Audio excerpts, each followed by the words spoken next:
When I was 13 years old, my dad had just started trusting me enough to stay home by myself. So this had to be when I was 13.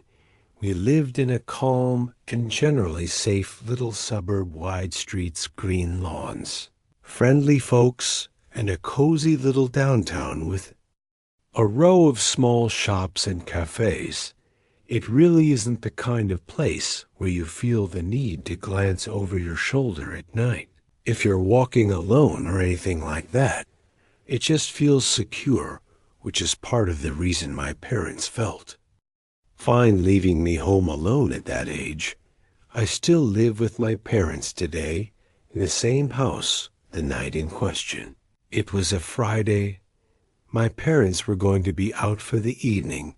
When we were younger, my aunt would stay with my older brother, but since my brother wasn't around for whatever reason, and since I was sort of old enough to be alone at that age, my parents decided to just let me hold down the fort. My parents had me young, so they've always been the type to go out often, in the sense that they'd frequently head into the city or meet up with friends. They left me some cash for Chinese takeout for dinner. It was the perfect evening for a 13-year-old home to myself, snacks all night, and takeout for dinner. I used to be hooked on Medal of Honor games when I was a kid, so I was playing one called Frontline for maybe my fourth run on my GameCube. After I beat the game again, I decided to order the food. There was a small takeout place just down the road called Dragon Walk. It's been gone for years now, but it used to be one of my family's favorites. I ordered a large chicken lo mein at 13. I could easily eat half the container on my own. My dad told me to put the leftovers in the fridge in a plastic tub. I swapped discs for another shooter game in the meantime while I waited for my order, and when the knock finally came, I jogged downstairs with the $20 bill my parents left me.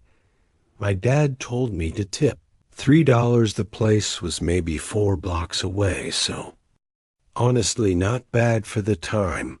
The delivery driver looked to be in his mid-30s, with messy long hair, a scruffy beard, and dark round glasses, wearing a gray hoodie and a faded ball cap. I handed him the 20 and asked for the change as he passed me the bag and counted it. He glanced at me and then peered past me into the hallway and asked, "You here by yourself?" I knew it was a strange, unsettling question, and my parents had drilled into me to be cautious around strangers. I said my folks were coming back any minute. Not the smartest answer in hindsight.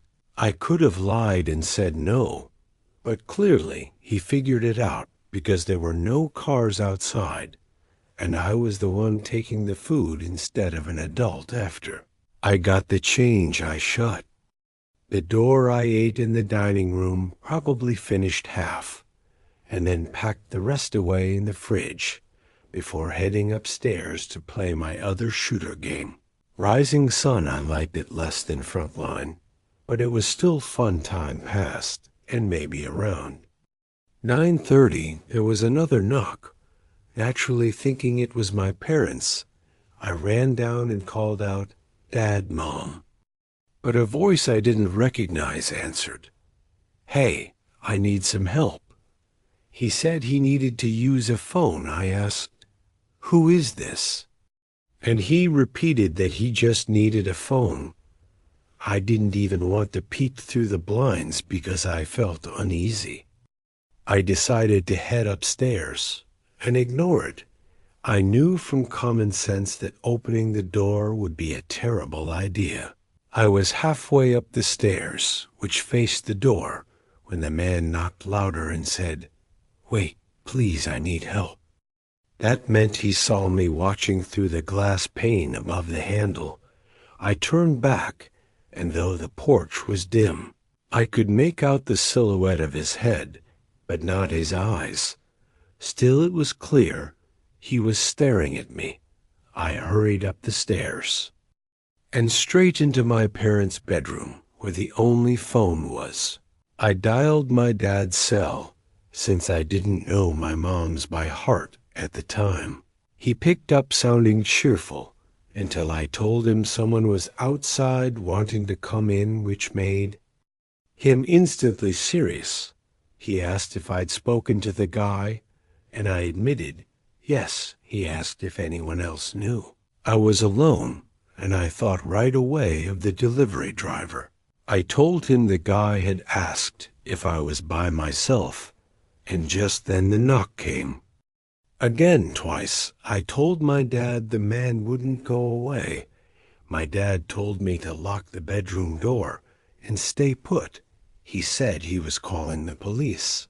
My dad kept me on the line while using my mom's phone to talk to 911. They stepped outside wherever they were so they could hear better.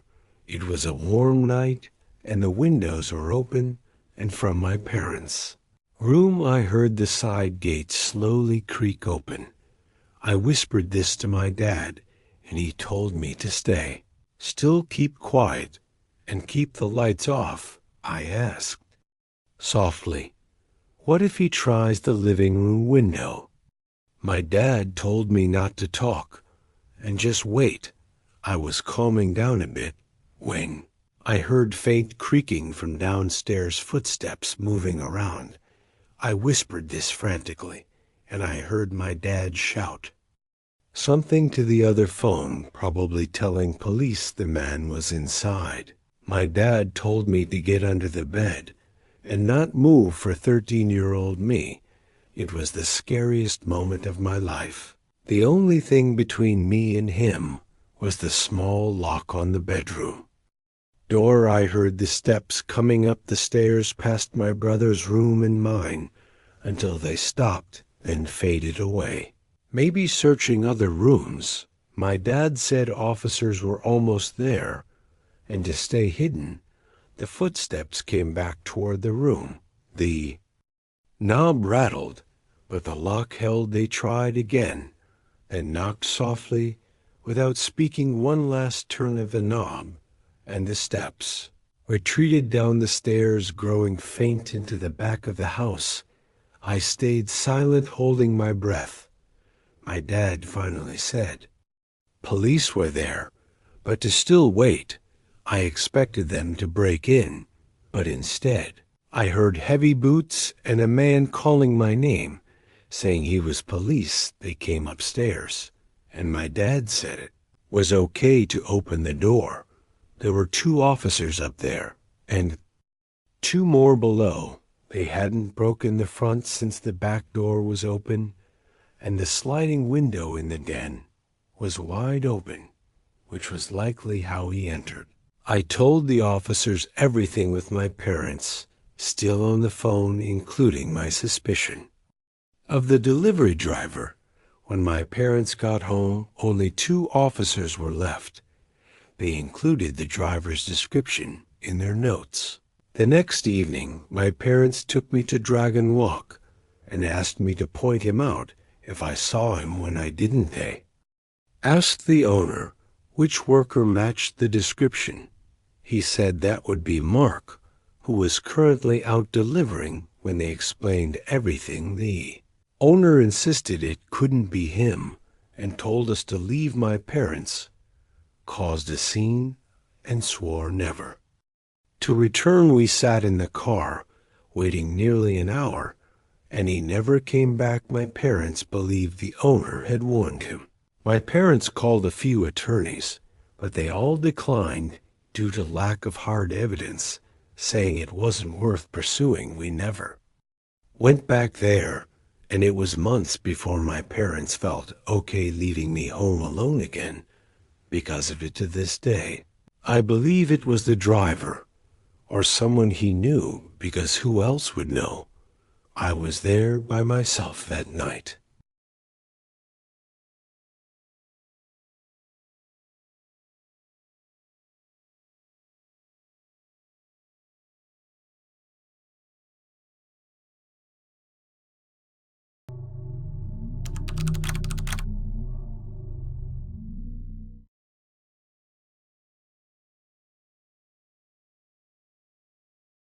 When I was 19, my parents and I left our home in Oregon and moved to a remote corner of northern Montana.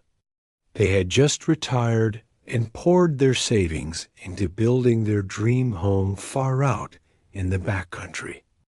We had no neighbors in sight, only endless pine forest that stretched into national parkland and old timber company logging roads. The place was huge. 2 floors, a home gym, a full bar with a pool table, and in the basement, a genuine movie theater set up with plush reclining chairs. It was the kind of house you'd see in a glossy magazine, quiet, private, perfect. Or so it seemed at the time. I was dating my high school girlfriend. One Friday night, while my parents went to dinner in town, I invited her over. We were completely alone. I cracked open a beer underage, but I figured nobody would know, and we headed to the movie room to watch Gladiator. Everything felt normal at first, but sometime around midnight, halfway through the movie, I was suddenly slammed with this intense fight-or-flight reaction. My pulse spiked, my skin prickled, and my eyes kept drifting to the uncovered windows behind us, those panes of glass that looked straight into the pitch-black woods. I didn't want to scare her, so I kept quiet, even when things got a little intimate between us. But no matter what we were doing, I couldn't shake the feeling that we weren't alone. That something or someone was out there. After the movie, I walked her upstairs and out to her car. The house felt eerily still again. She drove off, and I turned to head back inside when I remembered I'd left the lights on in the bar, pool room, and theater. I went back down, shutting off the theater lights first. I froze. The big window at the far end of the room overlooked the backyard, and that's where I saw him. He looked like he'd been living rough for weeks, wild, greasy hair, filthy layered clothes. But it wasn't his appearance that paralyzed me.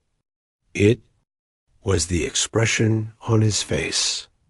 He was grinning from ear to ear, eyes wide and unblinking, like a mask of pure madness. And in his hand was a knife. He was lightly tapping the blade against the glass. At first, I thought my mind was playing tricks on me. I backed away slowly and went to the barroom to turn off those lights. That room had a sliding glass door that also faced the forest. I hit the switch, and my stomach dropped as the man calmly walked from the theater window to the glass door. Still smiling, still staring, the knife in his hand catching the faint reflection of light. We were now only a foot apart, separated by nothing but glass. He didn't try to open it. He didn't speak. He didn't even blink. I didn't say a word. I went upstairs, heart pounding, and right then, my parents came through the front door. "I think I'm losing it," I told them. "I swear I just saw some guy with a knife outside." My mom's face went pale. My dad's expression hardened. Without speaking, he went straight to the gun safe, pulled out his rifle, and stepped outside. I asked my mom what was going on, and she said, "There's been a man roaming through the woods lately, trying to break into homes. The description you gave, it's the same guy." The police were called. They searched the area, but found no trace, no footprints, no signs of forced entry. Nothing but cold, dark woods. I thought that would be the end of it. It wasn't. That night, as I tried to sleep in my second-floor bedroom directly above the theater, I heard it. A faint metallic tapping from below, like a blade gently hitting glass. It went on for hours, Dot. It happened again the next night. And the next. Sometimes it stopped for a few days, only to return at 3 a.m., just soft enough to make me question myself. Once I swore I heard slow, deliberate footsteps on the roof, and winter came. My parents had to leave for a few days, but they were nervous about leaving me alone. Before they left, my dad handed me a shotgun. We also had a massive Rottweiler named Brutus, the sweetest dog in the world, but silent unless he sensed something real. One night, snow blanketed the property. I was alone in the living room when I heard heavy, deliberate footsteps outside, crunching in the snow. Brutus rose from his bed, ears sharp, muscles rigid, and let out a low, menacing growl at the front door. Then he exploded into furious barking, deep, rapid, nonstop.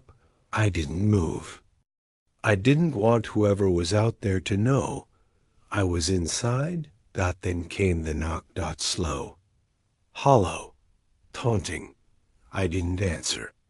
That night, I slept with the shotgun beside me, the blinds drawn, Brutus curled at my feet.